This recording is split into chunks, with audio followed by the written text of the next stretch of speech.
안녕하세요. 이번 시간에는 대신증권의 이경민 팀장님 모시고 이야기 나눠보도록 하겠습니다. 반갑습니다. 네, 안녕하십니까. 예. 네. 여쭤볼 게 많았습니다. 밀린 숙제를 좀 하도록 하겠습니다. 알겠습니다. 예. 네. 우선 지금 뭐 거시적인 이야기들만 해도 네. 한가득 하거든요. 맞습니다. 지금 연준에서 인사들이 갑자기 비둘기적 발언을 좀 네, 시작을 네. 해요. 그러면서 이제 금리가 채권금리가 떨어지기 시작했는데 네. 이제 왜 그렇게 된 건가요? 일단은 9월 FMC로 돌아가야 될 것 같아요. 9월 FMC 때는 내년 금리 인하 폭이 100bp에서 50bp로 줄었다는 것도 있었지만 네. 중립금리에 대한 논란을 다시 한번 끄집어내면서 고금리가 장기화될 거야라는 걱정을 했었거든요. 예. 근데 경제 성장을 전망을 놓고 보면은 엄청나게 상향 조정했단 말이에요. 23년을 1.1에서 2.1로, 예. 24년도 오히려 상향 조정하면서 1.5까지 올려버렸거든요. 그러면 너무나도 경기가 좋기 때문에 금리 인하 시점을 늦출 수 있습니다 라는 시그널이 될 수 있었는데 이걸 다 흐트러 놓은 게 파월 연준 의장이었어요. 저랑 같이 일하는 친구가 기자회견 다 보고 자료 쓴 다음에 나와서 한 얘기가 저 파월 연준 의장도 아무것도 모르겠다는 얘기 아니냐고 기자회견 결론이. 그러면서 어떻게 보면은 사람들이 뭔가의 실마리를 찾고 싶어 했는데 모든 걸 흐트러 놓은 상황으로 만들어버린 거죠. 거기다가 중립금리 논란을 예. 건져왔고. 예. 그래서 시장에서 걱정했던 거는 고금리 예. 지속되는 게 내년 상반기까지 되고 올해만 아니면 내년 상반기 중에 경기 침체 오는 거 아니야? 이게 맞물려 들어왔다라고 네. 생각하거든요. 그래서 블룸버그 이코노미스트들이 전망하는 전망치는 크게 변하지 않았는데 시장 컨센서스는 금리 인하 폭이 확 줄어버렸어요. 내년 2024년에. 예. 근데 이게 솔직히 아시다시피 말이 안 되잖아요. 예. 경기가 되게 안 좋아지는데 금리를 유지한다? 그러니까 망가진다 이렇게 생각하죠. 네. 그러다 보니까 채권금리 레벨이 올라간 거죠. 그런 상황에서 연준 위원들이 정리해 주는 거죠. 자, 이런 불안정한 상황이 되면 우리는 얼마든지 통화정책을 바꿀 수 있어 라는 얘기를 한 것 같아요. 네. 그리고 이번 발언을 통해서 금리 인상에 대한 부분들은 이제 거의 끝났구나라는 생각을 하고 연준 위원들이 보기에도 4.8, 4.9, 5에 근접하는 시중금리가 5에 근접하는 거는 정말 부담스럽구나 라는 생각을 했거든요.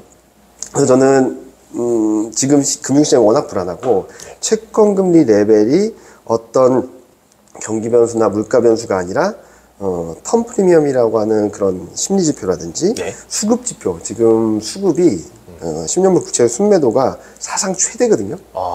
사상 최대예요. 그 정도로 급격한 심리 악화, 수급 불안이 채권금리 끌어올렸으면은 연준 위원들 입장에서도 이 정도면 충분하다라는 생각을 한 것 같아요. 그리고 여기서 더 불안정해지면 경기에 더 악영향을 미칠 수 있다라고 생각하는 것 같거든요. 그런 것들이 맞물리면서 연준 위원들이 굉장히 비둘기파적인 발언을 하면서 시장을 좀 되돌려 놓는 정상화시키는 과정이 아닐까라는 생각을 하거든요. 즉 9월 20일 날 있었던 FMC에서 모든 걸 흐트러 놨던 거를 그로 인해서 채권금리가 너무나도 급대했던 부분들을 좀 되돌리는 과정이다 정도로 평가를 하고 있고 아마 당분간은 이런 흐름들이 좀 이어질 것 같아요. 왜냐면은 연내 금리 인상은 없다라는 것들로 컨셉이 잡혀지고 있는데 네. 금리 인하에 대한 기대감들도 많이 후퇴했던 부분들이 조금씩 살아나고는 있는 것 같거든요. 아직까지는 정상화되지 않았고 그런 것들이 조금 맞물리게 된다면 지금 4.6 정도 미국 10년물 국채금리가 4.88까지 장중에 갔다가 맞아요. 4.6으로 좀 많이 내려왔거든요. 예. 한 200bp 이상 내려온 거죠. 이런 흐름들이 조금 더 안정이 되겠다라는 생각을 하고 있고 다행히 연준 위원들이 나서서 시장에서 다소 과도하게 우려했던 부분들을 경기나 이런 금융시장이 불안정해지면 우리 통화정책은 언제든지 바뀔 수 있어 라는 시그널을 던져주면서 시장에 되게 안정감을 주기 시작했다 정도로 평가를 하고 있습니다. 그 채권금리가 상승하면서 좀 약간 연준 위원들 발언이 약간 만족해하는 듯한 느낌이었잖아요. 초반에는요. 그러면 연준이 생각하는 그 미국채 10년물 금리 수준이 어느 정도 선이라 보시는 거예요? 저희 채권에는 애널리스트 하는 분을 얘기로는 지금 금리 인상 사이클은 끝났다라고 생각을 했어요, 저희는. 그런데 왜 이렇게 발언들이 세냐라는 것들은 금리 인상 사이클이 끝난 거지 이 금리 인상 끝났다라는 시그널을 주면 그 다음에 뭘 기대할까요, 시장이? 바로 금리 인하를 기대한단 말이에요. 예. 그러니까 그거를 제어하기 위해서 금리 인상 사이클이 끝나는 만큼 매파적인 발언을 할 수밖에 없다라고 생각했거든요. 행동과는 반대의 입장을 표명하면서 확실한 물가 안정이라든지 경기가 좀 둔화되는 그림이 나오면은 그러면은 이제 스탠스 변화가 있겠는데 아직까지 좀 불안정하다 보니까 금리 인상을 하기 어려운데 매파적인 발언을 통해서 부수적인 효과, 기대 인플레이션을 떨어뜨리는 효과를 볼 수 있었는데 뭐 연준 위원들이 어떤 레벨을 생각하는지는 좀 잘 모르겠어요. 그런데 일단은 5에 근접하는 수준은 굉장히 부담스럽다. 두 번째로는 최근 4.7, 4.6으로 가는 과정에서도 비둘기파적인 발언을 하는 것들을 보면은 일단은 기준금리보다는 100bp 정도는 좀 레벨이 있는 상황들을 조금 생각하는 것이 아닌가? 그래서 4.5 정도까지는 좀 시장을 진정시키려는 움직임들이 나타날 수 있다고 생각하고 있고요. 뭐 발언에 따라서 일희일비하는 모습들은 좀 아직까지는 채권 시장이 안정됐다고 말하기는 어렵겠지만 궁극적으로 3분기 GDP 성장률 기점으로 경기가 둔화되는 그림으로 간다면 발언에 따른 등락은 있겠지만 10년물 국채금리는 좀 우하향하는 그림들이 나오지 않을까라는 예상을 하고 있습니다. 아, 그러면은 10년물 국채 금리가 또 너무 내려가면 그렇죠. 다시 또 금리 인상의 또 발언이나 액션을 취할 수도 있는 거예요. 발언을 할 수 있겠죠. 금리 인상의 액션을 취하기는 좀 어렵다라고 생각하고 있고요. 그래서 당분간은 파월 연준 의장을 비롯한 연준 위원들이 발언, 경제지표 결과에 따라서 일희일비하는 모습을 보여줄 텐데 지금 4.8까지 올라간 레벨은 좀 과도하다라는 거죠. 재밌는 그림 중에 보통 시장이나 뭐 금융시장이 추세가 만들어지면 올라갈 때 변동성은 떨어집니다. 상승할 때 변동성은 떨어지는데 이번에는 9월 FMC 이후에 급등을 하는 과정에선 채권 변동성, 외환시장 변동성 다 튀었거든요. 그게 무슨 말이냐면 좀 과도한 급등세가 전개되었다 생각을 하고 있어서 FMC 이전 수준까지 돌아가려는 움직임들이 나타나지 않을까라는 생각을 하고 있고 저는 그래서 11월 14일 날 확인하는 10월 CPI가 되게 중요할 거거든요. 뭐 11월 1일 날 FMC가 있긴 하겠지만 11월 14일 날 10월 CPI가 왜 중요하냐면 헤드라인 CPI가 기저효과가 소멸되면서 또 반등을 했거든요.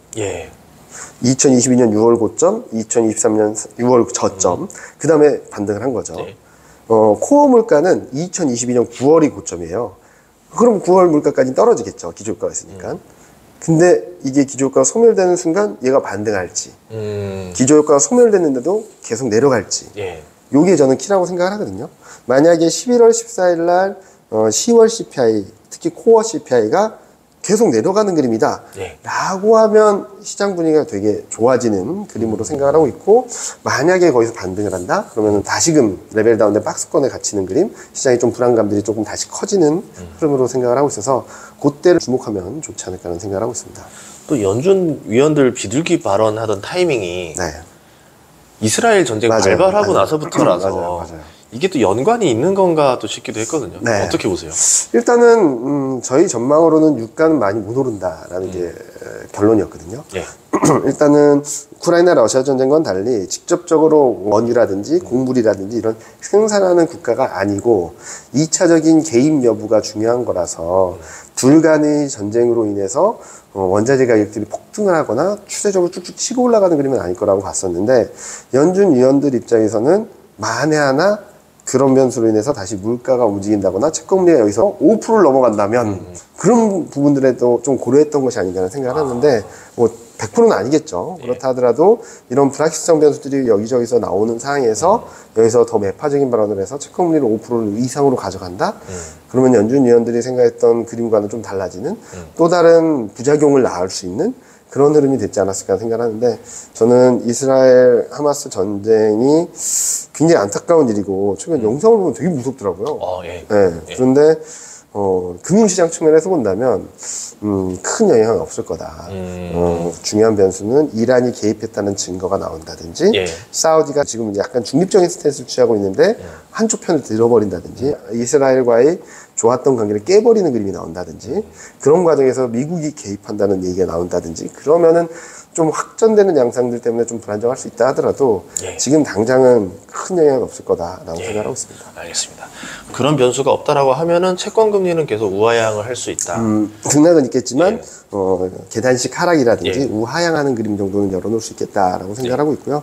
전고점이 한 4.25% 정도 되거든요.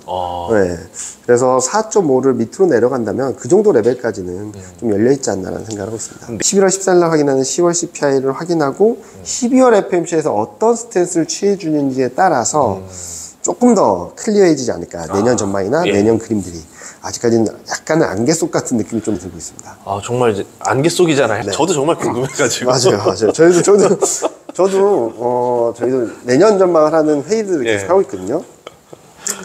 연말까지는 반등할 것 같다라는 건 모두 똑같은 얘기예요. 그래요? 네. 다행이네요. 예. 연말까지는 모두. 네. 왜냐면은 지금 코스피 PR이 10배 밑으로 갔다 올라오는 상황이고, 실적을 보면은 아무리 보수적으로 잡았다 하더라도 지금보다 더 나빠지는 그림은 아닐 것 같고, 그리고 일부 실적 불안감들은 이미 반영을 했다라고 생각하고 있고, 그래서 저는 정상화되는 것만으로도 2600선을 넘어서는 그림은 나올 수 있다라고 생각하는데, 내년으로 딱 가면 다 다른 얘기를 합니다.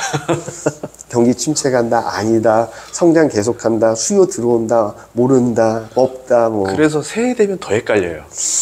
그렇긴 한데 12월 FMC를 지나면서 네. 그리고 이제 3분기, 4분기 실물 지표들이 미국 쪽에서 나오면서 조금은 더 클리어해지지 않을까.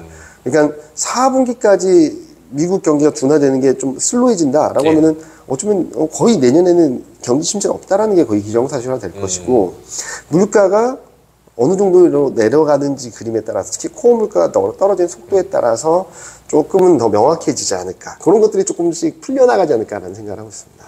왜냐하면 저도 최근에 들었던 게 이제 금리가 다시 조금 올라가니까 네. 미국 모기지 금리가 7% 넘었어요. 7% 넘었잖아요. 네, 네. 그랬더니 거래가 없다는 뉴스를 네, 네. 봤어요. 네. 그 한마디로 금리가 떨어져야지만 좀 물건들이 좀 거래가 된다는 맞습니다. 거 아니에요? 자동차든 맞습니다. 물건이. 네, 네.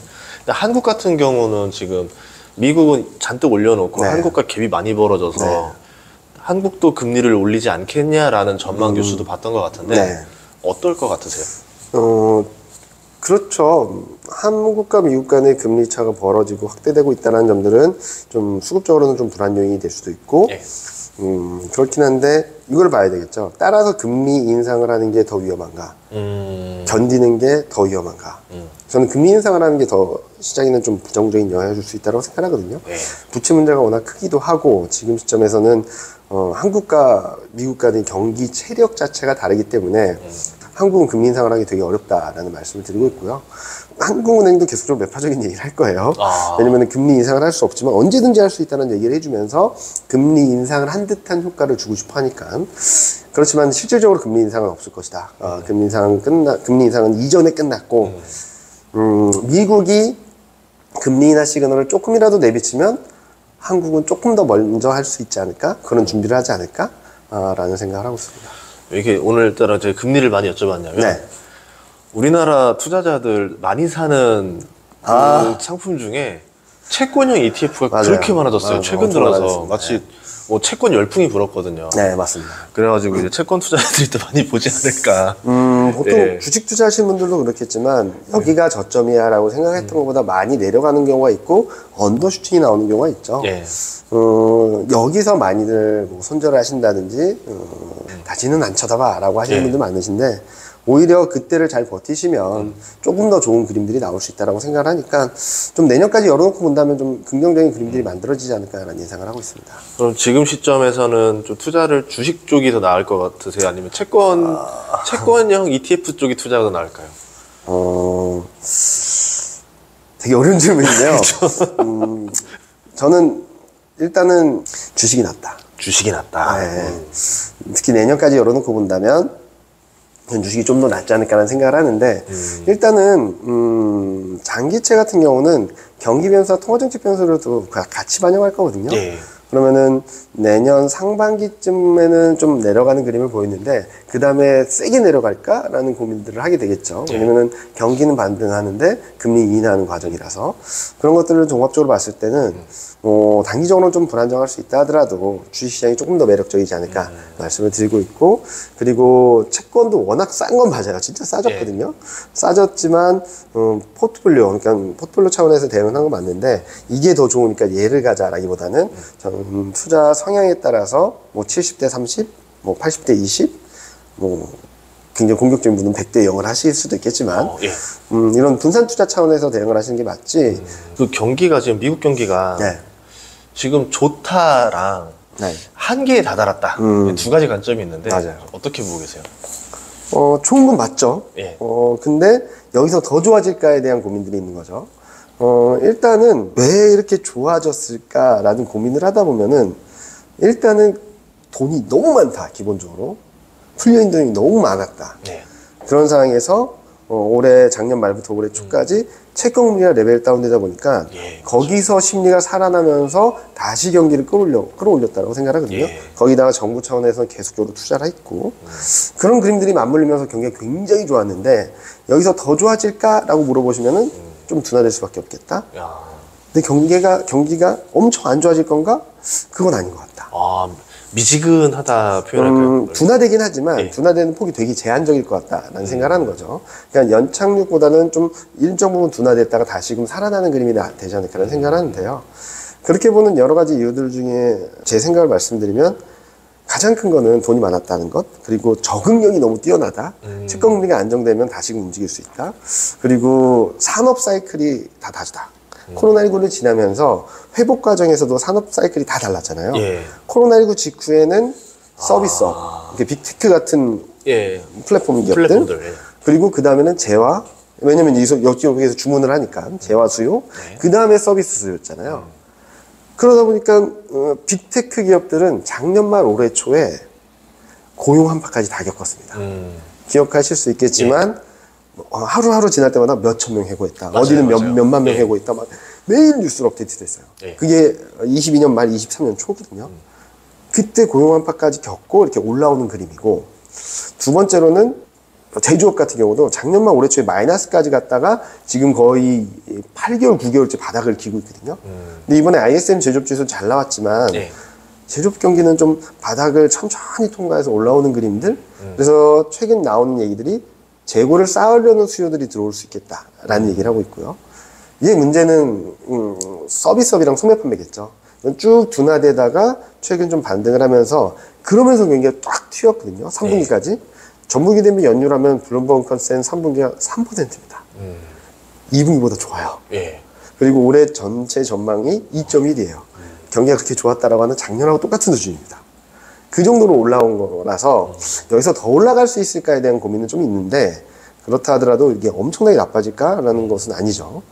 서비스업이랑 소비가 좀 더 둔화될 수 있을 여진이 있어요. 근데 그렇다 하더라도 빅테크 기업이 올라오는 거, 제조업 지표들이 올라오는 것들이 어느 정도 상쇄해 줄 거기 때문에 저는 급격한 경기 둔화, 급격한 경기 침체는 없을 것 같다라는 말씀을 드리고 있는 부분. 그러면 전체적으로 지금 전망 자체가 긍정적이네요. 네, 나쁘진 않다. 그런데 모르죠. 또 바뀔 수 있죠. 왜냐면은 이렇게 말씀을 드리면서도 좀 계속 팔로우업 해주세요. 계속 지켜봐 주세요. 라고 말씀드리면은 작년 2022년 말에 23년 미국 GDP 성장을 평균치가 얼마였는지 아세요? 되게 나쁘지 않았었어요. 0.3. 예. 지금은 2.1. 아, 블룸버그조차도. 그리고 그때는 2023년 1분기에 경기 침체다라는 게 중론이었어요. 다 그랬어요. 맞아요. 다 그랬어요. 예, 맞아요. 지금은 다 좋다 그래. 그렇지만 둔화되긴 하겠지만 둔화되는 폭은 좀 제한적일 거라고 보고 있고요. 또 최근 많이 들려온 얘기들이 초과저축이 소진된다라는 것 때문에 난리가 난 것 같아요. 예. 뭐 내년 1분기다, 올해 말이다 막 얘기들이 많은데, 물론 초과저축이 소진됨으로 인해서 소비가 좀 둔화될 수밖에 없겠죠. 근데 그냥 합리적으로 생각을 하면은 언제 미국이 저축 가지고 소비를 했었지? 이런 말씀을 하시더라고요. 아, 미국이 저축한 날이 있었냐. 그러니까. 항상 쓰기만 한다. 그러니까 이게 초과저축이 있어서 많이 쓰였던 건 맞지만 이 초과저축이 소진됨으로 있어서 소비가 붕괴된다? 저한테 거꾸로 물어보시더라고요. 그분이. 너 저축 소진돼서 그럼 뭐 할래? 일해야죠. 돈 벌어야죠. 노가다를 가든. 그래, 그게 합리적인 거야. 소비를 줄일 수는 없다는 얘기네요. 맞습니다. 소비를 줄인다 하더라도 한계 소비에 다다르게 된다면 일을 하러 가겠죠. 근로소득을 받겠고. 그렇기 때문에 초과저축이 소진됨으로 인해서 소비 절벽이 온다? 저는 그 가능성 높지 않다. 그래서 고용지표가 좋았던 것도 어떤 투자하는 사람들도 맞습니다. 합쳐질 거 아니에요. 그래서 이번에 비농가 취업자 수는 기업 서베이예요. 가계 서베이가 따로 있거든요. 가계 서베이는 줄었습니다. 고용자 수가. 기업 서베이는 엄청 서프라이즈였잖아요. 기업, 그건 무슨 말이냐면, 기업은 여기 물어보면은, 하고 있어요 하는데, 얘는 투잡, 쓰리잡 한 사람은 2개, 3개 기업에서 발표된 거를 그쵸. 혼자 말하니까, 그런 영향들이 좀 있다라고 생각하는 거죠. 그리고 지금부터 지켜봐야 될 거는 실업률이 딱 칠 수도 있어요. 왜냐면은 이제 일하러 오려는 사람들이 많아지잖아요. 예. 공급자들이 많아지니까 실업률이 좀 변동이 커질 수는 있다라고 생각하거든요. 그렇지만 너무 놀라지 말자.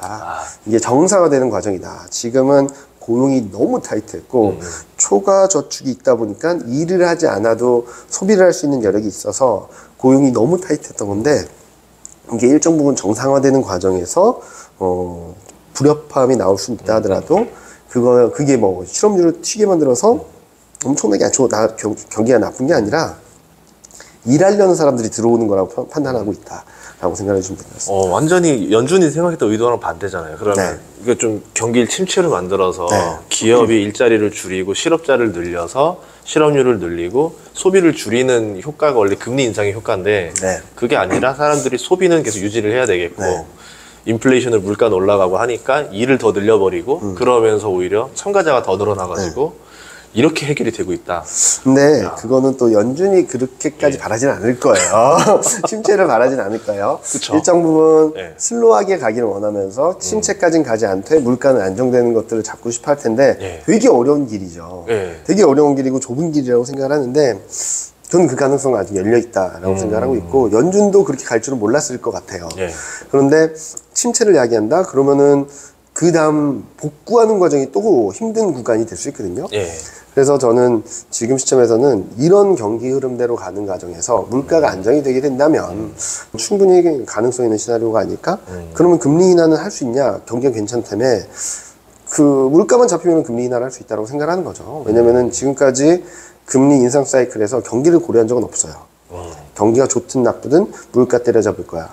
작년 11월, 12월 때 파월 연준의장이 기자회견했을 때 대부분 질문이 2023년 나에 상반기에 경기 침체 온다는데 물가 안 잡히고 있다. 어떡할래 너? 큰일 났다. 이제 스태그플레이션이다. 그때 파월 연준의장이 항상 말이 난 물가 먼저 잡을 거야. 경기 그 다음 스텝에서 할 거야. 물가 먼저 잡아야 돼. 그러니까 경기 고려가 전혀 없었던 거예요. 금리 인상을 5%까지 끌어올리는 데 있어서. 그러다가 5.25, 5.5 추가 금리 인상을 하는 데 있어서 고용이 너무 탄탄하다. 그래서 임금 상승이 제대로 안 떨어진다. 서비스업 경기가 너무 탄탄하다. 그래서 서비스 물가가 너무 높다라는 것들 때문에 추가 금리 인상을 고민했던 거지. 그 전까지는 아무런 경기 변수 없었습니다. 그래서 저는 경기 변수도 일부 고려하겠지만 물가 안정이 가장 큰 키다라는 생각을 하고 있고 물가가 잡힐 것 같냐 좀 봐야 될 것 같긴 해요. 왜냐면 유가도 어느 정도 레벨이 다시 올라와 있고 그렇다 하더라도 저는 주거 물가만 좀 안정이 되게 된다면 충분히 물가 레벨 자체는 떨어질 수 있다 말씀을 드리고 있고요. 그리고 경기가 둔화되는 과정에서 연준 위원들이 과거 금리 인하의 조건으로 말했던 것 중에 물가가 떨어지고 있다는, 하락하고 있다는 명확한 방향성을 확인하면 금리 인하 가능성이 열린다라는 그런 식으로 얘기를 했거든요. 그래서 저는 그런 것들을 종합해서 본다면 물가가 2%로 가야 된다. 아니다. 2% 밑으로 가야 된다. 이런 논란보다는 경기가 둔화되는 상황에서 침체까지는 아니더라도 경기는 둔화되는데 물가가 우하향하는 그림을 명확하게 보여준다면 특히 코어 CPI가 명확하게 보여준다면 저는 그때부터는 금리 인하에 대한 컨센이 다시금 들어오면서 그래서 아까 11월 14일 10월 CPI가 중요하다고 말씀드렸던 것도 명확한 방향성을 보여주면 그때부터 시장 분위기가 많이 바뀔 것 같다라는 생각을 하는 거죠. 그러면 강한 침체가 없는 상태에서 금리 인하 가능성까지 던져지면 증시는 좋을 수밖에 없잖아요. 어떻게 보면은 최상의 시나리오가 나올 가능성이 있다. 그래서 저는 2024년 시장을 되게 좋게 보고 있는데 그렇게 말씀드리면 또 여러 가지 질문을 하시죠. 첫 번째, 경기가 너무 좋아서 금리 인하 안 하면 어떡하냐? 제일 좋은 시나리오입니다. 제일 좋은 거죠. 경기예요, 무조건.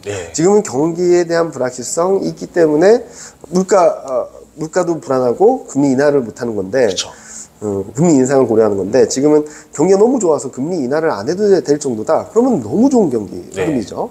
그래서 제가 지금 가장 그냥 베이스 시나리오로 보는 거는 경기 모멘텀은 턴어라운드 하면서 약한 플러스 금리 통화정책 모멘텀은 약한 플러스 금리 인하 시점에 따라서 폭에 따라서 좀 다르긴 하겠지만 하반기 정도부터 금리 인하다 보면은 통화정책 모멘텀도 약한 플러스라서 요걸 합치면은 플러스가 좀 클 수 있다 정도고 가장 좋은 거는 통화정책 모멘텀은 0인데 경기 모멘텀이 대형 플러스면은 가장 좋은 거다. 그리고 또 하나 질문은 이경민 팀장이 생각한 거랑 다르게 경기가 엄청 안 좋아지면 어떡하냐? 금리 인하 많이 하겠죠. 물가 빨리 잡히고 금리 인하 많이 하고 그러면 유동성 모멘텀이 좀 더 플러스 효과가 더 크지 않을까. 그러니까 최상의 시나리오는 경기 모멘텀이 너무 좋은 거. 두 번째는 아까 말씀드렸던 경기 모멘텀도 좀 살아나고 통화정책 모멘텀도 조금씩 더 좋아지는 그런 그림. 가장 안 좋다라고 하더라도 유동성 효과를 기대할 수 있는 거는 경기가 굉장히 안 좋아지는 경우. 그래서 내년 2024년을 바라봤을 때는 너무 나쁜 시나리오는 아닌 것 같다라는 말씀을 드리고 있습니다. 예, 알겠습니다. 내년 경제에 대해서 변수가 되게 많거든요. 맞아요. 어떤 것들이 있을까요? 일단은 지금 경기는 턴어라운드 한다고 생각을 하는데 확인해야 될 것들이 너무 많다고 생각을 해요. 미국 경기가 둔화되긴 할 텐데 얼마나 둔화될까? 얕을까? 깊을까? 침체일까? 두 번째로는 이 과정에서 통화정책은 어떻게 변할까? 지금 9월 FMC에서는 하반기 금리 인하 2번을 말하고 있는데 그거보다 적을까 많을까? 그게 가장 큰 화두인 것 같은데 아무도 장담할 수는 없습니다. 그리고 경기적으로 영향을 줄 수 있는 게 중국은 괜찮을까?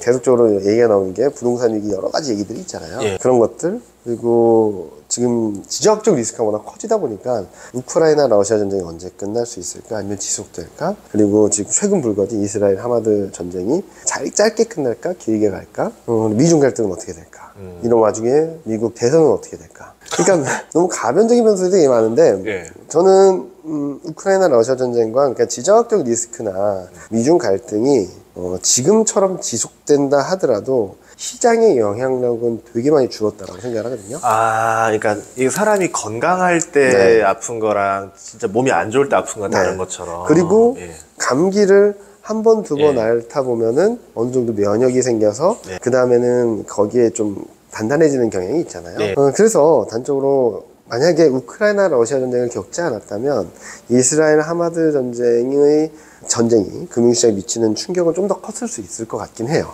그렇지 않다라는 점들도 그렇고 미중 갈등에 있어서는 갈등은 계속되고 지속되고 있는데 중요한 건 이전과 달라진 게 있잖아요. 서로 교류를 하죠. 대화를 하고 만나러 가고 서로 얘기를 하고 옛날에는 전혀 단절된 상황에서 치고받고만 했었는데 지금은 상무부 장관도 가고 뭐 상원위원도 가고 재무장관도 가고 다 만나고 있어요. 예. 그렇게 되면은 서로 죽일 듯이 싸우진 못할 것 같다. 그러니까 서로 약속된 대련은 할 수 있어도 정말로 얘를 코피나게 해야겠다라고 해서 그 정도의 강타를 매기진 않을 것 같다. 전쟁 중에 서로 이렇게 사신이 왔다 갔다 할 그쵸? 때는 그죠? 큰 전쟁은 없다 맞습니다. 이거잖아요. 맞습니다. 근데 지금 그동안에는 진짜로 사신 없이 그냥 치고받고만 했었던 상황에서 예. 특히 올해 들어서 2023년 들어서 되게 많이 왕래를 하고 있어요. 그리고 조만간 미중 정상회담 할 수 있다는 얘기까지 나오고 있고 맞아요. 그렇게 되면은 간헐적인 전이 있어도 대규모 전쟁이 일어나진 않을 것 같다 정도로 보고 있고요.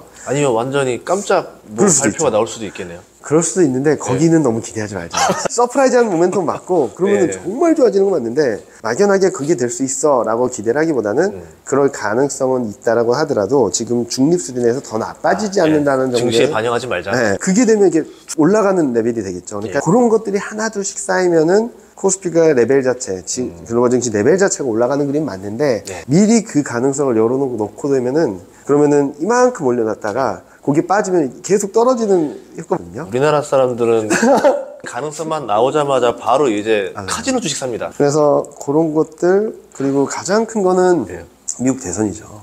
또 트럼프 바이든 대결 구도가 만들어질 텐데 예. 어떻게 봐야 되냐. 솔직히 말씀드리면은 잘 모르겠어요. 누가 될지도 모르겠고 근데 명확한 건 하나 있겠죠. 정책은 다 뒤집어질 거예요. 그러니까 바이든이 한 정책을 까는 거를 공약으로 짤 거 아니에요.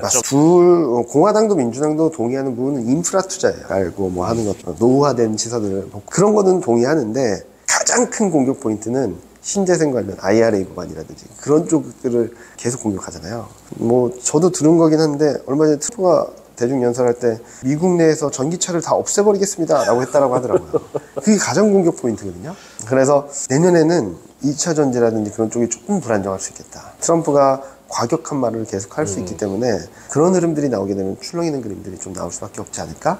글로벌 큰 트렌드는 맞잖아요.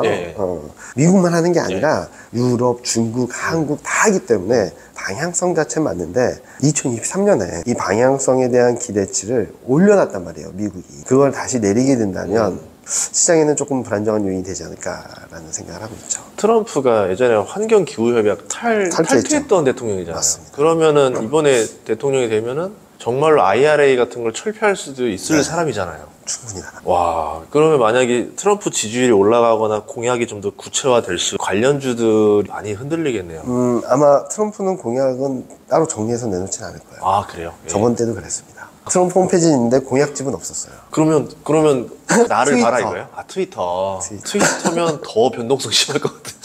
그래서 그때 뭐 했냐면 저랑 같이 나는 친구가 대선 리포트를 쓰는데 예. 바이든은 정책이 정리돼 있죠. 예. 그런데 트럼프는 트위터와 그동안 말했던 언론 정리들을 보고 공약을 정리했어요. 머리 아파. 그런데 트위터 주인이 지금 일론 머스크 아닙니까? 네. 전기차 회사 싸잖아요. 그렇다 하더라도 트위터 쓰지 않겠어요? 와. 그렇긴 하겠죠. 근데 그렇게 함으로써 더 재밌는 거는 그렇게 하고서 다 지키려고 했어요. 다 지키려고 했어요. 더 무섭네요. 와. 멕시코 장벽 세울 거라고 누가 상상했겠어요? 그쵸, 그냥 말로 한 건 줄 알았죠. 그리고 그거를 바이든 정부에서도 할지 몰랐고 네. 철폐할 줄 알았어요. 연장해서 할 줄 알고. 그래서 이번에는 IRA 법안을 폐지하는 쪽으로 갈까라는 것들은 제 생각에서는 그렇게까지는 안 하지 않을까? 아니면은 서서히 중단시키지 않을까? 아니면 미국 기업에만 수혜를 줄 수도 있지 않을까? 철저히? 그럴 수 있다라고는 생각을 하는데 지금 미국으로 공장 짓고 하는 쪽들에 대해서 또 한편으로는 고용이라든지 일자리 창출들이 또 문제가 될 수 있기 때문에 네. 어떻게든 좀 지켜봐야 된다. 예단하기는 어렵다. 그렇지만 계속 공격할 거다. IRA 법안이나 신재생에너지 관련된 법안들을 계속 공격해서 저는 만약에 바이든 트럼프 대결 양상이 격해지고 트럼프가 대중연설을 하면서 몇 달인가에 아마 대선 후보가 확정되거든요. 그다음부터 대선 레이스가 펼쳐지는데 그때 만약에 그런 공격들이 들어오면은 그동안 프리미엄을 받아왔던 2차전지, 전기차 관련주, 그러니까 자동차가 아니라 전기차 관련주들이 좀 변동성이 커지지 않을까라는 걱정을 조금 하고 있습니다. 그러면 보통 이제 세금 어딘가를 줄인다는 것도 어딘가에다 쓴다는 얘기잖아요. 네. 어느 쪽이 섹터가 좋아질까요? 국방, 인프라, 에너지. 그러니까 인프라 쪽은 둘 다 공이 얘기하는 거고 에너지 쪽일 거예요. 올드 이코노미. 그쪽을 좀 활성화시키고 그리고 뭐 그 될지는 모르겠지만 유가 레벨이 높다라는 점들에 의해서 셰일가스라든지 이런 쪽에 대한 개발 사업 뭐 이런 쪽들을 되게 밀어붙일 수 있다고 생각하거든요. 완전 석유를 우리가 더 증산을 해서 물가를 잡겠다. 물가를 잡을 수도 있고 또 수출을 해서 돈을 벌 수도 있고 그렇게 생각할 수 있겠죠. 그러니까 대신에 환경은 완전히 떼어버리고. 환경은 원래 신경 안 쓰셨던 분이라서 제가 뭐 유해할 때 탈퇴했는 사람인데 뭐. 그러면 진짜 이건 글로벌 판적으로 친환경 기조가 간신히 만들어 놓은 친환경 그 글로벌 기조가 깨질 수도 있는 거잖아요. 근데 지난번에 파리 기후협약을 탈퇴했다라고 해서 그게 깨진 건 아니잖아요.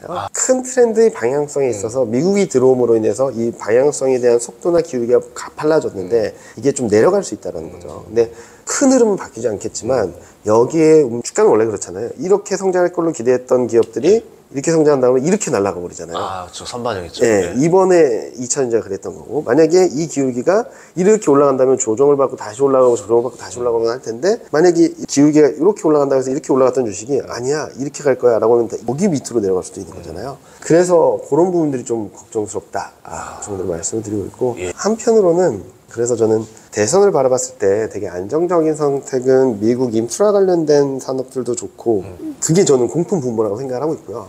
또 하나는 전통 자동차. 전통 자동차에다 어떤 지원을 아니요. 그거보다도 지원이 되는지는 잘 모르겠어요. 지원을 할 수는 없을 것 같아요. 할 수는 없겠죠. 근데 저는 그 힌트를 미국 내 전기차를 없애버릴 거야에서 좀 찾았거든요. 무슨 말씀을 드리냐면 자 지금 PER이 너무 낮아요. 맞아요. 특히 한국 자동차들은 잘하고 있다고 하는데도 왜 그러냐면 전기차에 어마어마한 프리미엄을 주고 내연기관차에 계속 디스카운트를 주고 있잖아요.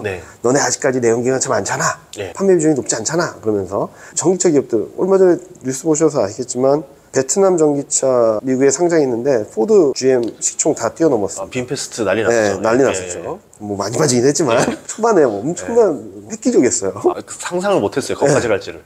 근데 바이든이 되면은 얘가 그래도 3배, 4배 받는데 이게 5배, 4배, 5배, 6배 올라갈 수 있다고 보는 이유는 바이든이 있을 경우에는 내년 4분기쯤에 조지아 공장이 완공이 되고 그다음부터 IRA 법안 수혜를 받을 수 있기 때문에 조금 더 밸류에이션 정상화될 수 있겠다가 제 첫 번째 생각이고요. 그럼 트럼프 때는 왜 올라가냐? 트럼프가 되면은 전기차라든지 신재생에너지 관련된 사업들을 좀 줄이겠죠. 없애는지는 모르겠지만 일단은 확 줄이겠죠. 그러면은 전기차에 대한 프리미엄이 낮아지면 이 프리미엄이 낮아진 게 어디로 갈까요? 이쪽으로 갈 수 있다는 거죠. 그래서 저는 2024년을 봤을 때, 대선을 봤을 때 안정적인 선택은 인프라 관련주, 그 다음에 자동차가 되지 않을까라는 생각을 하고 있어서 뭐 누구에 베팅하느냐라는 것보다도 좀 공통 분모라든지 아니면 양쪽의 수혜를 다 받을 수 있는 업종들을 고르면 인프라, 자동차 이 두 개를 생각하고 있습니다. 인프라, 자동차. 러시아 쪽은 뭐 길게 영향이 거의 없다 보시는 거죠, 중심에? 영향 거의 없다라고 생각하는데 이거는 그냥 중립 변수로 놓고 있어요. 저희는 더 이상 어떻다 저떻다 말씀을 안 드리는데 중립 변수를 놓고 있긴 하지만 앞서 말씀하셨던 미중 갈등 변수처럼 풀리면 레벨이 올리는 변수다. 그러니까 제가 지금 전망 자체가 조금은 긍정적이라고 말씀드릴 수 있겠지만 이게 내려갈 변수보단 올라갈 변수들이 좀 많다라고 생각을 하는 거죠. 그러니까 미중 갈등도 지금 수준이 유지되는 과정이라면 그냥 플랫한, 그렇지만 조금이라도 좋아지면 풀리면은 올라가는 변수. 지금 많은 악재들이 어떻게 바닥을 했기 때문에 튀어오르면 튀어오르지 이 맞을 만큼 맞았다. 네. 선반영하고 학습 효과도 있고 어느 정도 내성이 생겼다. 그렇게 봐서 우크라이나 러시아 전쟁도 지금은 중립 변수를 놓고 보고 만약에 진짜로 화해 무드가 형성되고 어느 정도 휴전이 된다면 굉장히 높은 확률로 올라가는 변수가 될 수 있겠죠. 재건해야 될 거 아니에요. 네, 재건 수요도 들어올 것이고 그리고 그동안 묶여 있었던 원자재에 대한 불확실성도 많이 다운될 거고 물가는 떨어지면서 경기 유발 공연 효과가 다시 좋아지고 살아나고 그리고 중국, 러시아, 미국 간의 갈등이 좀 봉합될 수 있다는 생각도 할 수 있을 것 같아요. 왜냐면은 러시아와 우크라이나 전쟁이 완화되는 과정에선 유럽, 미국, 러시아, 중국 이 관계가 조금은 풀려야 될 거거든요. 지금 같은 상황에서는 서로 양보하지 않을 거기 때문에 쉽게 휴전이나 협상을 얘기를 할 수 없는 상황인데 휴전 협상까지 간다는 얘기는 얘기가 된 거다. 유럽도 좋아지겠죠. 왜냐면 에너지 불안이 확 떨어질 테니까요. 그러면 전반적으로 좀 레벨 자체를 높일 수 있는 변수가 될 수 있겠다. 다만 여기에도 가정이 아직 늦지 말자. 중립 변수로 놓고 플러스 알파 변수로 놓으면은 이런 것들이 들어올 때마다 지수 레벨은 더 올라갈 수 있는 힘이라서 일단 방향성의 포인트를 두고 플러스 마이너스 요인들을 생각해 본다면 내년에는 아직까지는 굉장히 불확실성이 높고 불투명하지만 플러스 요인이 좀 더 많지 않을까? 라고 생각을 해서 저는 내년은 되게 좋을 것 같다라는 말씀을 드리고 있죠. 그러면 우리 빈살만 변수는 오펙이 감산이 그동안 지금 어쨌든 공조가 딱 되면서 쫙 줄였잖아요. 근데 이걸 내년에도 연장하겠다 이제 뭐 이런 말들이 있는데 정말 그럴 만큼 파워가 있느냐 없느냐가 좀 변수인 것 같아서요. 저는 지금 그 파워가 조금씩 약해지는 거 아닌가? 만약에 과거 같았으면 어땠을까요? 이번 감산 연장 결정이 유가를 93달러까지 올리는데 그쳤을까요? 100까지 넘어간다. 100까지 넘어갔었겠죠. 만약에 옛날이었다면. 근데 지금은 사우디가 나서고 러시아가 나섰음에도 불구하고 80달러 수준에서 9달러 초반 수준까지 끌어올리는 힘은 있었다 하더라도 이게 쭉쭉 뻗어나가는 그림은 제한적이다라고 생각하는 거죠. 첫 번째, 옛날보다 영향력이 약해진 이유는 수요단에서 예전만큼 세진 않은 거죠. 전기차, 신재생에너지 비중도 늘어났고 또 한편으로는 미국도 원유를 수출하고 있죠. 옛날보다 다르게. 그리고 베네수엘라와 이란, 지금 이스라엘하고 하마스 전쟁 때문에 조금은 불확실성 요인이 됐지만 베네수엘라랑 이란도 원유 생산량을 계속 늘리고 있어서 수출도 계속 늘렸어요. 미국이 암묵적으로. 그런 상황이다 보니까 좀 영향력이 많이 줄어들었고 과거와 같은 수요를 기대하기 좀 어렵지 않을까. 그래서 저는 내년 중에 금리 인하 기대가 커지고 달러가 약해지고 하면서 유가도 반등을 하겠죠. 뭐 100달러 근처까지도 갈 수는 있다라고 생각을 하는데 그 이상을 열어놓을 수 있을까라는 부분들에 대해서는 그 가능성 높지 않겠다. 그러니까 오일 쇼크 가능성은 낮다. 그렇게 봐야 되겠네요. 과거 오일 쇼크가 있었을 때랑 지금 원유 수요 자체가 달라졌는데 그때랑 똑같은 논리로 공급이 조금 줄었으니까 오일 쇼크가 온다? 그 가능성 높지 않다고 생각합니다. 그러니까 말씀을 듣고 나니까 왜 2024년에 대해서 긍정적인 이야기를 했는지 좀 이해가 딱 갑니다. 내년에는 이제 뭘 사야 되는지가 정말 궁금한데요. 삼성전자 3분기 실적 발표 네. 좀 나오고 나서 주가가 좀 오르고 있어요. 급반등했죠. 네, 잘 나온 거예요? 당초 처음에 기대했던 것보다는 좀 미진했다라고 하더라도 네. 최근 반영된 컨센서스보다는 잘 나온 거다. 그러니까 2달 전만 하더라도 3분기 실적은 예. 3조를 넘을 거야 라고 했었어요. 네. 뒤에 쭉 떨어졌어요. 그래서 네. 주가도 계속적으로 밀렸던 거죠. 쭉 떨어져서 이번에는 최근, 그러니까 전전날까지만 하더라도 컨센서스 전망치는 1조 8천억, 상단이 2조 3천억이었어요. 상단이. 가장 높게 본 사람이 네. 2조 3천억이었는데 그걸 넘어섰죠. 2조 4천억 나왔죠. 그래서 시장이 서프라이즈한 걸로 반영을 한 거죠. 일단은 최근 얘기를 들으면 4분기 실적도 괜찮을 거다라는 얘기를 할 정도로 굉장히 좋은 실적이었다라고 생각하고 있고요. 네. 무엇보다도 지금 제품 가격들이 올라오면서 조금은 좋아지는 그림이 나오겠죠. 그래서 저는 반도체 업황은 예. 확실하게 턴하고 있다. 두 번째로는 많은 분들이 걱정했던 게 턴하는 거 맞는데 예. 우리가 기대했던 기울기가 이 정도였다면 이렇게 떨어지는 거 아니냐. 거의 슬로하거나 지연되는 거 아니냐라고 걱정했는데 지연되는 건 아니다라는 것들을 보여준 것 같아요. 특히 10월 10일까지 수출을 보면 예. 굉장히 서프라이즈한 결과를 보여줬거든요. 반도체가. 그래서 저는 3분 실적도 괜찮겠구나. 그러면은 조금 더 올라갈 수 있는 눈을 열어놓을 수 있겠다라는 말씀을 드리고 있고 한국 산업, 기업, 수출, 반도체가 거의 주도하다시피 하니까 이제는 반도체 중심으로 시장이 한번 움직일 때가 되지 않았을까? 며칠 전에도 그랬듯이 반도체가 움직이면은 좀 안 좋은 게 있죠. 그쪽으로 쏠리다 보면 다른 애들이 좀 힘들어지는 경우도 있긴 하겠지만 네. 일단 지수 레벨 자체는 조금은 안정을 찾을 수 있는 그런 전환점은 만들어졌다고 생각하고 있습니다. 삼성전자 주가가 지금 6만 원대잖아요. 네. 그러면 어떻게 보면은 지금은 좋은 실적이 회복된다는 거는 주가도 결국은 따라갈 거 아니에요. 네. 어떻게 보면 코스피 지수도 같이 올라갈 그쵸. 수 있는 타이밍이라는 거네요. 네. 근데 아직까지는 좀 불확실한 것들이 많아요. 왜냐면은 여기서 진짜로 좋아지려면 얼마나 수요가 들어올까에 대한 컨비션이 있어야 되는데 거기에 대해서는 많은 사람들이 퀘스천 마크를 던지고 있거든요. 즉 감산으로 인한 가격 효과 그리고 물량이 조금 늘어나는 효과는 분명히 있겠지만 수요가 얼만큼 레벨업 돼서 폭발적인 성장을 할 수 있을까에 대해서는 아직까지 잘 모르겠다라는 게 중론인 것 같아요. 그래서 수요 쪽만 어느 정도 뒷받침되게 된다면 저는 확실하게 레벨업 되는 그림들을 보여줄 수 있겠다라는 말씀을 드리고 있고 근데 저는 수요에 대해서 너무 걱정하지 않아도 될 것 같다.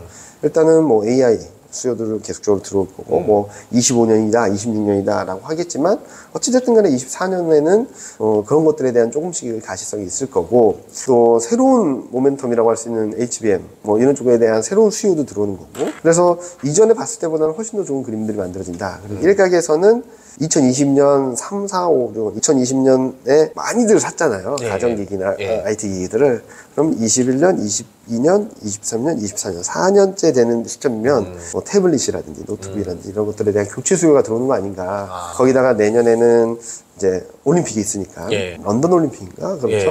런던 올림픽이 있으니까 그에 따른 수요가 조금 들어올 수 있지 않을까. IT나 가전에 대한 수요가 그런 것들이 좀 맞물리게 된다면 좀 생각보다 괜찮지 않을까는 그러네요. 코로나 때 많이 샀잖아요. 엄청 샀죠. 근데 벌써 그게 이제 교체 수기가 한 번 또 돌아오네요. 벌써. 제 딸이 이미 아이패드를 망가뜨렸어요. 그리고 지금 그런 것들이 맞물리면 2024년은 얼만큼 기대를 하는지 모르겠지만 우리가 베이스 시나리오로 봤던 것보다는 좀 나은 수요가 들어오지 않을까?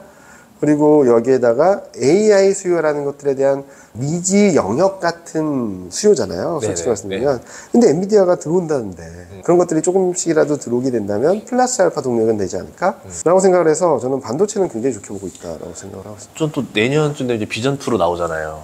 이게 어떤 걸 일으킬지는 알 수 없겠지만 맞습니다. 그래도 나쁘진 않게 영은 아니지 않을 거 아니에요. 그러니까요. 그런 것들이 예상하지 못했던 그러니까 포석은 깔려 있다는 거죠. 올림픽, 교체 수요, 비전 프로, 그리고 새로운 기기, 자율주행차, 인공지능, 챗 GPT 이런 것들이 쫙 깔려 있어서 저는 어디서든 움직인다고 한다면 지금 수요는 잘 모르겠어요 라는 그림에서는 수요가 여기서 들어와요 저기서 들어와요 라는 가능성이 훨씬 더 높지 않나 그런 생각을 하고 있습니다. 그러면 이제 지금 주도주가 기존의 23년 주도주가 내년에 더 가는 상황이 갈지 아니면은 올해 좀 저평가에 있었던 업종들이 내년에 좀 주도주가 될지 어떻게 생각하세요? 저는 주도주는 안 바뀐다고 생각하거든요. 쉬어가거나 네. 흔들릴 수 있다 하더라도 주도주가 아예 싹 바뀌는 경우는 없다라고 생각해요. 만약에 주도주가 바뀐다면 IT 버블이 없었을 거고 예. 차이나 붐이 없었을 거라고 생각하는데, 그래서 저는 반도체, 자동차, 2차 전지, 그리고 인터넷, 방산 이런 쪽들을 계속적으로 말씀드리고 있거든요. 근데 2차 전지는 올해 너무 뿜었고 그리고 2024년은 트럼프 변수가 들어오기 때문에 조금 톤다운하자. 2차 전지 중에서도 IRA 보조금을 받으면서 실적이 좋아질 수 있는, 이번에도 실적을 보여줬으니까 예. 보조금을 받는 셀 업체들이 좀 선방하지 않을까. 그리고 반도체 계속적으로 움직일 거다. 예.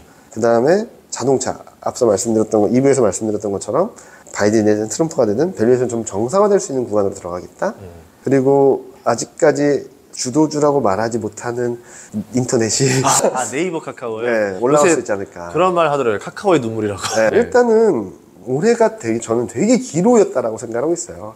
챗 GPT다, 뭐다, 이렇게 막 다른 글로벌 기업들은 막 성장을 하고 있는데, 한국 인터넷 기업들은 쇼핑으로 돈을 벌고 광고로 돈을 버는 내수주가 되는 거 아닌가라는 걱정을 좀 했거든요.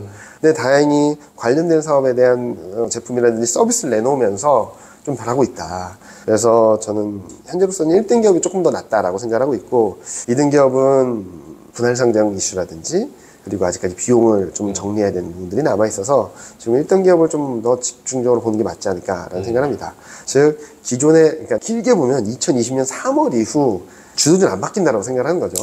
예. 인터넷도 워낙 많이 올랐다가 오래 쉬었던 것처럼 보이지만 네. 장기적으로 봤을 때는 아직까지 추세적으로는 살아있다. 그래서 저는 내년에는 반도체가 시장을 이끌어가고 자동차가 뒤를 받쳐주고 인터넷이 그 후발주자 같은 느낌이 들겠지만 예. 가격적인 측면에서는 얘가 한번 주목해봐도 되지 않을까라고 생각하고 있습니다. 그 주식들이 20년, 21년 초 그때 한참 같이 올라가던 주도주들이었잖아요. 맞습니다. 그러니까 혼자 가진 않는다. 혼자 가진 어깨 않는다. 걸고 간다. 네. 이번에도 그랬죠. 그러니까 올해도 많은 분들이 반도체 주가 재미없어, 자동차 주가 재미없어라고 하는데 수익률 1위가 철강이었고요. 예. 코스피 내에서 예. 2위가 조선, 3위가 반도체, 4위가 자동차였습니다. 그러니까 이렇게 보면은 주도주가 아닌 것처럼 보이지만 좀 길게 늘어뜨려 보면은 충분히 시장을 끌고 오는 힘은 있었거든요. 예. 특히 반도체하고 자동차가 쉬니까 주가가 잘 못 갔어요.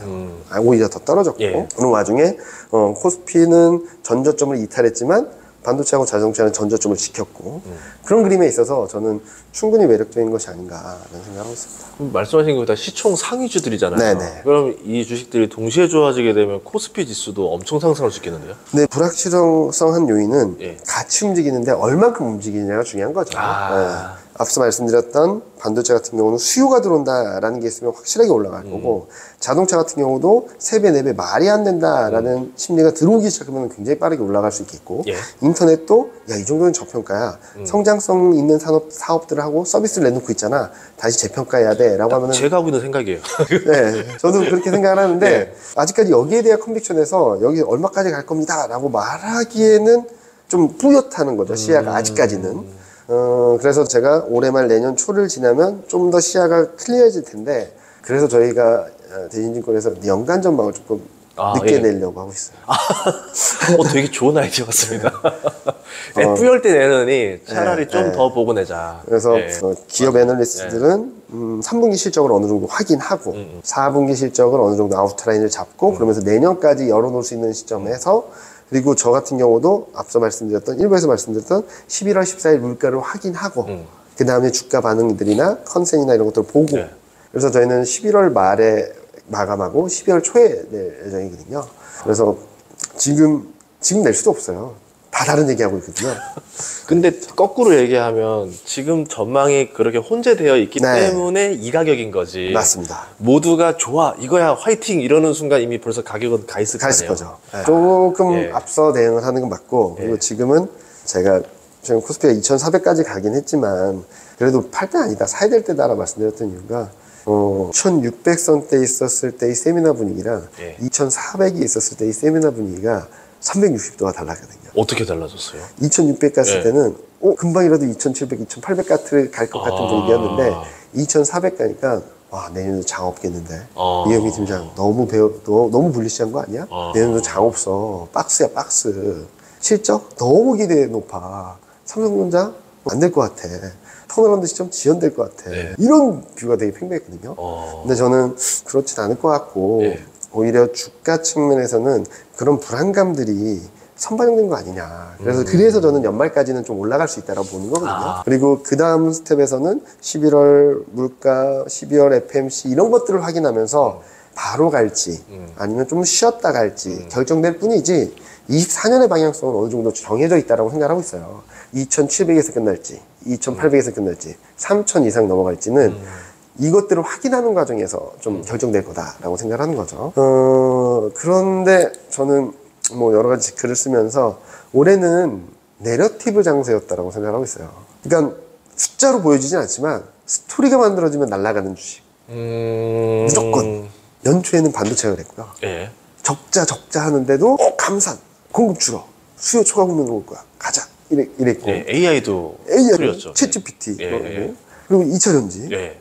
뭐 많죠. 예, 초전도체. 초전도체도 난리였었죠. 네, 예. 맥신. 예. 아. 열거할 수 없을 정도의 처음에는 큰 움직임들이 있다가 매크로 환경들이 불안정해지면서 그 다음에는 테마주로 막 움직였던 거거든요. 그러니까 시총이 작은 주식들의 스토리를 부여했다. 네. 유동성이 약하고 변동성이 심하니까. 네. 거기다가 매크로 환경에 대한 불안정성이 높으니까 예. 대형주는 잘 모르겠고 예. 스토리가 있는 얘네들로 가보자. 이런 쪽으로 가면서 특히 2차 전지로 엄청난 수익률을 봤었던 개인 투자자들이 유동성들이 다시 한번 주가를 움직이지 않았나라는 생각을 하는데 다모다라는 교수가 얘기했던 게 내러티브와 넘버스의 균형을 잘 맞춰야 된다라고 얘기를 했거든요. 예. 근데 올해는 전적으로 내러티브에 움직였다고 한다면 내년에는 좀 넘버스, 실적이라든지 업황이라든지 숫자로 보여지는 쪽에 조금은 더 무게중심을 둬야 되지 않을까라는 생각을 하고 있어서 24년은 올해 같은 테마주 열풍보다는 좀 잘 올라갔던 것들이 좀 쉬었던 애들이 시장을 끌고 가는 힘이 있지 않을까라는 생각을 하고 있어서 조금은 안정적인 쪽들, 큰 쪽들을 좀 보자라는 말씀 많이 드리고 있습니다. 덕분에 또 긍정적인 말씀 해주셔가지고 힘이 나네요. 힘내십시오. 갑자기 딱 듣고 나서 저 코스피 3,000이 눈앞에 아른아른 시작하면서 그날이 다시 오나 이러면서 이제 지금 저희 내부적인 최대 눌러도 3톤을 넘을 거냐 안 넘을 거냐 이게 재밌는데요. 예. 예. 저는 가능성이 있다라고 하지만 아직까지 많은 분들이 그건 어렵지 않을까라는 생각을 하시는데요. 근데 그냥 심플하게 생각하시면 돼요. 올해 코스피가 2,200까지 떨어졌다가 2,650까지 갔습니다. 450%가 올랐어요. 지금 2,400, 2,500 근처가 와 있잖아요. 450포인트 올해만큼만 올라도 2,550이거든요. 만약에 대형주들이 조금만 으쌰으쌰해주면 금방이잖아요. 그러면은 좀 다른 스토리가 될 수 있겠다. 그러니까 100원을 갖고 200원을 벌기는 좀 어렵겠지만 1,000원을 갖고 2,000원, 3,000원을 벌기는 조금 더 레벨리지가 큰 거잖아요. 그래서 지수 레벨이 2,000대 있을 때랑 2,500 있을 때랑 2,800 있을 때랑 보여지는 레벨이 좀 다른 거죠. 그래서 지금은 몇몇 군데에서 연간 전망이 나오더라고요. 벌써 나오더라고요. 그래서 지금 컨셉은 2,000에서 2,300에서 2,700, 2,800 정도인 것 같아요. 근데 아마 코스피 레벨이 2,400이 아니라 2,500, 600에 가 있으면 상단이 어디까지 갈까. 그래서 저는 오히려 늦게 낸 게 좋을 것 같다. 좀 반등이 나온 뒤에. 지금 나온 경제 전망들은 좀 다 약간 네거티브하거든요. 네거티브하죠. 그러면 오히려 좀 늦게 낼 때 코스피 3,000을 향하여 그럼 좋겠죠. 그런데 해냈긴 할 것 같아요. 저라면 제목을 그렇게 낼 것 같아요. 저도 그럴 것 같긴 한데 좀 여러 가지 고려해야 될 사항도 있고 내부적인 변수도 있어서 조금 더 지켜보자라는 말씀 많이 드리고 있고 다만 내년 증시 방향성은 좀 명확하다. 방향성 투자하시는 분들, 바이앤홀드 하시는 분들에게는 충분히 수익을 줄 거다라는 생각을 하고 있습니다. 오늘 또 귀한 시간 내주셔서 감사합니다. 네, 감사합니다. 고맙습니다.